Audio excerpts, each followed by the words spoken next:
بعض الذين كانوا يخرجون في جماعة التبليغ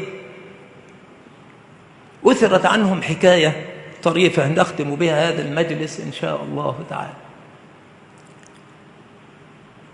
هم ينزلون مسجدا ثم ينتشرون فيما حول المسجد بأدلة من أهل الحي يخرجون معه، فيقولون له هذا فلان، هو لا يعرفه، يكون غريبا عن المكان، فيقولون هذا فلان يعمل كذا ومن حاله كذا، فأنت تتلطف معه في الدعوة إلى الله تبارك وتعالى. هذا لا يصلي. ذهبوا إلى مقهى من المقاهي وأخذوا يرغبون الناس في الصلاة، ويقول نحن غرباء وجئنا إليكم نصلي في مسجدكم وأنتم تهجرونه، هذا عيب كبير وغير ذلك. استجاب واحد من أولئك لم يدخل المسجد قط،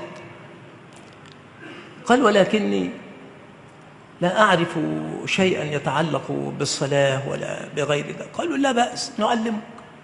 علموه الوضوء بالطريقة العملية، علموه الصلاة. مكثوا في المسجد 3 أيام. في اليوم الثالث هناك ما يسمى عندهم بالبيان الختامي، يقولون هذا يوم الحصاد، هذا هو اليوم الذي نحصل فيه الثمرات، يعني من يقتنع ممن شهد معهم هذه الأيام لكي يخرج معهم ويكون على طريقتهم وفي جماعتهم.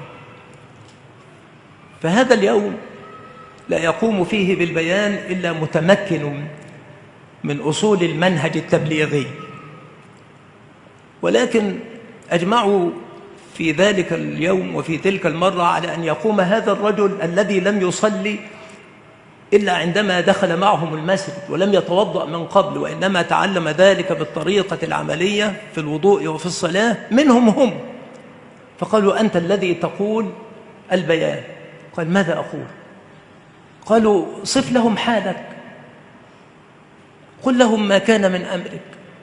الرجل كان متأثرا كأنما دخل في الإسلام من جديد، هذه أول مرة يصلي، أول مرة ربما يدخل المسجد. فقام بعد صلاة العشاء ملتفتا إلى الجمع وبكى متأثرا.